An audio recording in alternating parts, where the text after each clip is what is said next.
You might say, uncertainty has no power, certainty has power.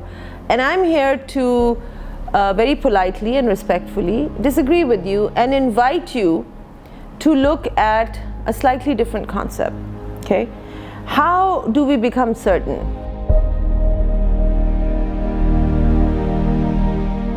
The way our brain works is that it's like a computer. Whatever has been fed into it, it basically completes its programming by the time we're age 7, perhaps a little bit older. But majority of people say that the scientists agree that it's about age 7 that our programming, where the software is being fed and developed, is completed. That's our subconscious mind. The subconscious mind controls about 95% or so of our human behavior throughout our entire lifetime. The things that we think we are certain of are simply projections that our brain has made, that our ego has calculated based on the algorithms that it already had fed into it, and based on those feedings, it projects stuff, right, on these algorithms. And that is what we call certainty. For example, if I have a good job and I'm making good money, then I am going to be certain that I will be able to make my mortgage payment. I'll be able to make my car payment. I might be able to send my kids to school. If I'm married and I love my husband, then I have this sense of certainty that I'm going to be happy in my relationship.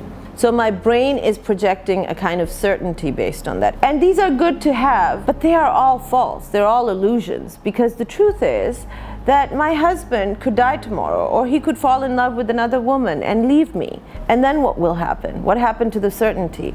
My job that I'm so happy about and that I have made all these predictions based on, I could lose the job in a day, in a heartbeat. So all these certainties are basically illusions that our brain has chosen to believe.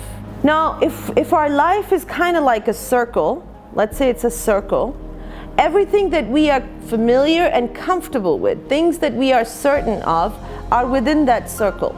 And these can be good things that we're certain of, and bad things, not so great, right? Those things are also certainties. These are all certainties. Now, if we stayed within this circle, if we stayed in this, then our life is going to remain exactly the way it is, unless something, happens and something changes. But majority of us have dreams and wishes and aspirations and desires that exist outside of this circle, right? If we have a good job today, we want it to be great tomorrow. And in order to achieve that exists outside of the circle. I have to go outside of it. But this is where everything is uncertain. This is where uncertainty lies. This is scary to me, because my ego, my brain cannot predict this. It cannot project anything on this because it doesn't know what's going to happen. So this is all uncertain. Now, growth, where does growth happen?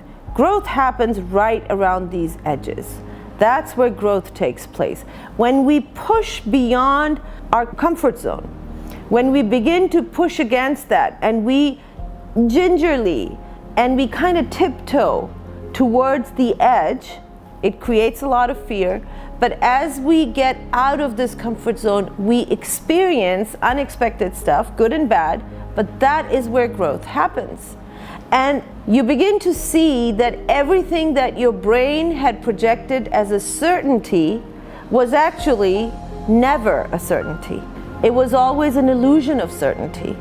The truth is, nothing is really certain except one thing, and that is death, that we are going to leave this planet one day. That is certain. Yet we create all these comfort zones, we make attachments, we get comfortable, we don't want to get out of the comfort zone. We fight to keep reality the way it is, not knowing that the very thing we are desiring perhaps depends on us for us to lose some level of certainty or comfort zone that we have here.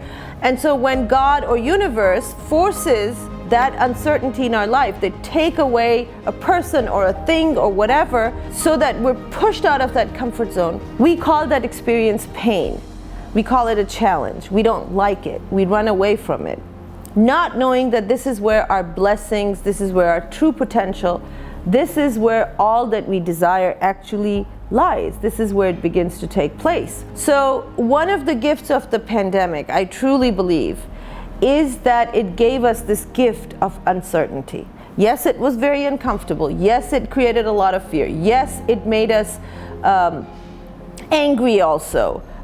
But at the same time, the one thing that we had all kind of conveniently forgotten on everyday basis, which is the reality of death and possibility of our death and the death of our loved ones and the death of things that we hold dear in our life, that possibility became very clear. It was kind of shoved into our faces and we had to face it.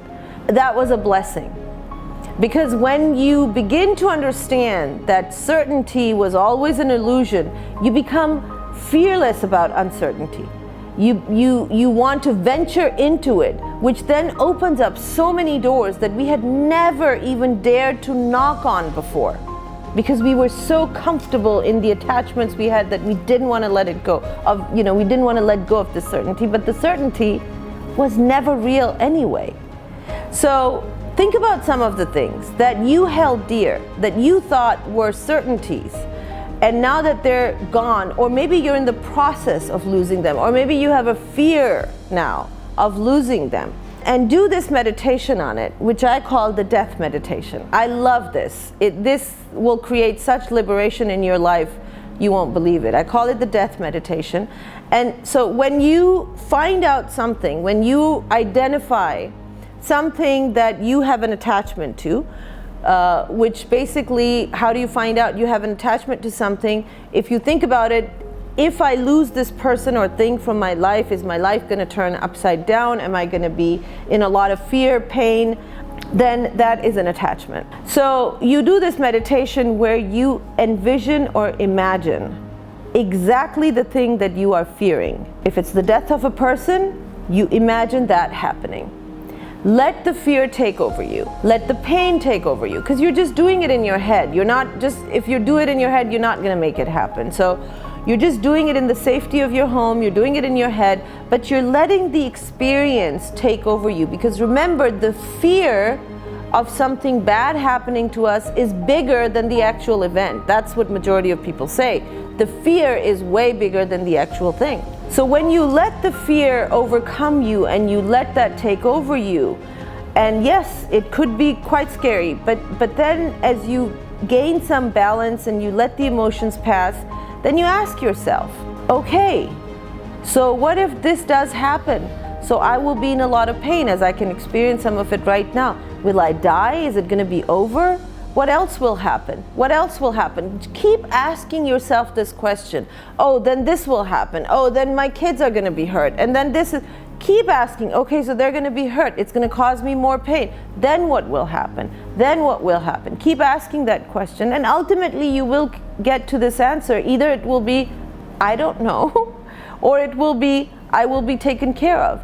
Because the truth of the matter is, if you look back at your life, major events that happen, we usually don't know that they were going to happen. And in case of hardship and challenge, we were taken care of. Something or someone came and took care of us. We are always protected. We are always held in the hands of God. And that's the part that this certainty takes away from us. So when you do this death meditation, you go into the deepest, darkest recesses of your mind and your heart, and you literally pull away. You pull out the fear, you pull out all that toxicity. And you do it often enough. It may take you more than once to do this on things that you hold very dear, but I guarantee you that once you are complete with this process, once you have done it to completion, you will feel liberated. And you will find that now you are still able to enjoy the love and the connection you have with that person or that thing, but it is more wholesome. It doesn't hold you in fear.